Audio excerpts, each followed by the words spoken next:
Assalamualaikum warahmatullahi wabarakatuh. Dengan saya Eli Alvina dari Prodi Pendidikan Ekonomi dengan NPM 220404030007. Nah, di sini saya akan membahas tentang isu permasalahan remaja tentang depresi serta implikasi. Yang pertama, sudah tahu apa itu depresi? Depresi itu adalah kondisi mental yang mempengaruhi emosi, pikiran, dan tingkah laku remaja, bukan hanya perasaan sedih atau murung sesekali, melainkan sebuah keadaan yang serius.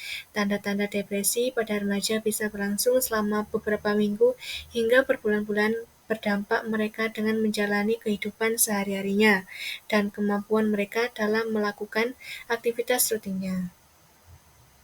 Selanjutnya yaitu permasalahan apa saja yang terkait dengan depresi pada remaja. Yang pertama ada gangguan mood, itu berupa perasaan sedih, putus asa, atau kehilangan minat dan kegembiraan di aktivitas sehari-harinya. Yang kedua ada isolasi sosial, itu seperti cenderung menghindari teman dan keluarga, sehingga berdampak pada hubungan interpersonal. Yang ketiga masalah tidur. Masalah tidur itu seperti gangguan tidur, contohnya itu insomnia atau kesulitan tidur atau hipersomnia, terlalu banyak tidur. Yang keempat, kesulitan dalam kinerja sehari-hari. Itu mengganggu kemampuan seorang untuk dalam pekerjaan, sekolah, atau tugas sehari-hari lainnya. Yang kelima, gangguan makan. Nah, gangguan makan ini mempengaruhi pola makannya atau penurunan nafsu makan, bahkan mengarah pada gangguan seperti anoreksia atau bulimia. Yang keenam, pikiran bunuh diri. Nah, di mana pikiran bunuh diri ini berisiko lebih tinggi untuk memiliki pikiran bunuh diri atau bahkan tindakan bunuh dirinya. Yang ketujuh, gangguan fisik. Gangguan fisik itu seperti berdampak pada kesehatan fisik, yaitu nyeri tubuh, sakit kepala, masalah pencernaan, dan gangguan lainnya. Yang kedelapan, perasaan cemas dan stres. Itu depresi ini mengalami perasaan cemas dan stres yang sangat berlebihan. Mungkin seperti itu. Selanjutnya itu merasa lelah dan kelelahan. Disertai dengan perasaan lelah yang konstan bahkan setelah tidur yang cukup. Yang 10, gangguan dalam hubungan. Itu seperti menyebabkan tekanan pada hubungan dengan pasangan, teman, dan keluarga, karena seringkali sulit untuk berinteraksi dengan seseorang yang mengalami depresi. Yang selanjutnya, pengaruh pada produktivitas, yaitu di mana orang yang depresi ini seringkali mengalami penurunan produktivitas di tempat kerja maupun di sekolahnya. Terus gangguan kecanduan. Beberapa orang yang mengalami depresi ini mencoba mengatasi gejala mereka dengan menggunakan zat-zat terlarang seperti narkoba. Contohnya itu alkohol. Mungkin itu menyebabkan masalah kecanduan. Selanjutnya masalah keuangan juga.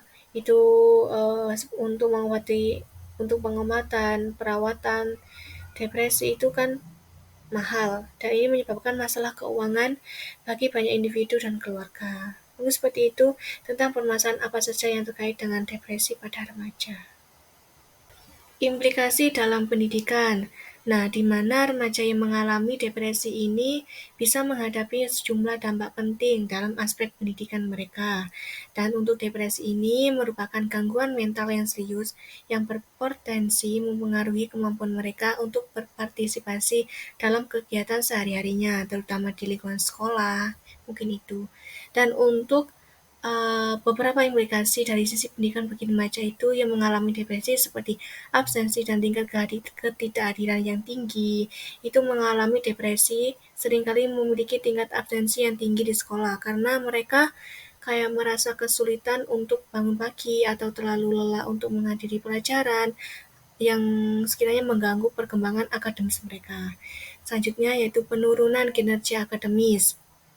Nah, di mana ini depresi ini mempengaruhi kemampuan kognitif dan konsentrasinya sehingga dampak ini pada prestasi akademis mereka menghadapi kesulitan untuk fokus tugas-tugas sekolah, menyelesaikan pekerjaan sekolahnya, pekerjaan rumah, atau mengikuti pelajarannya.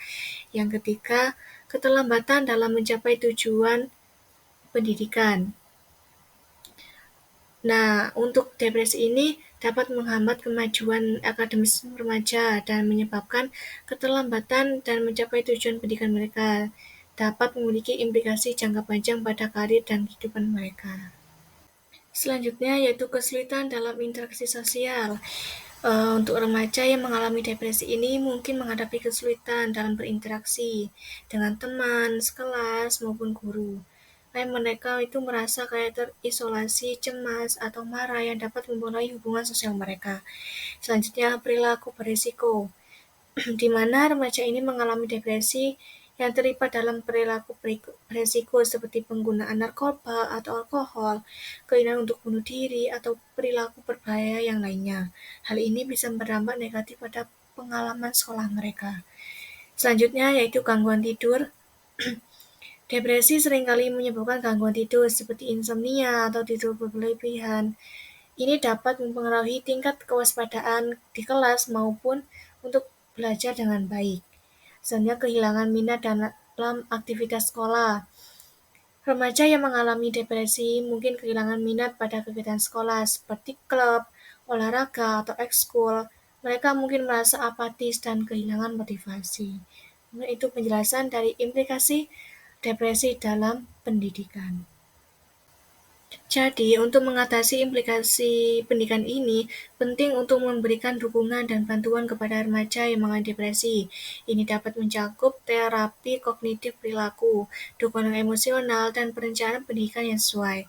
Penting juga untuk melibatkan orang tua, guru, dan konseling sekolah dalam memberikan dukungan yang dibutuhkan agar remaja yang mengalami depresi itu dapat mengatasi tantangan ini dan mendapatkan pendidikan yang layak.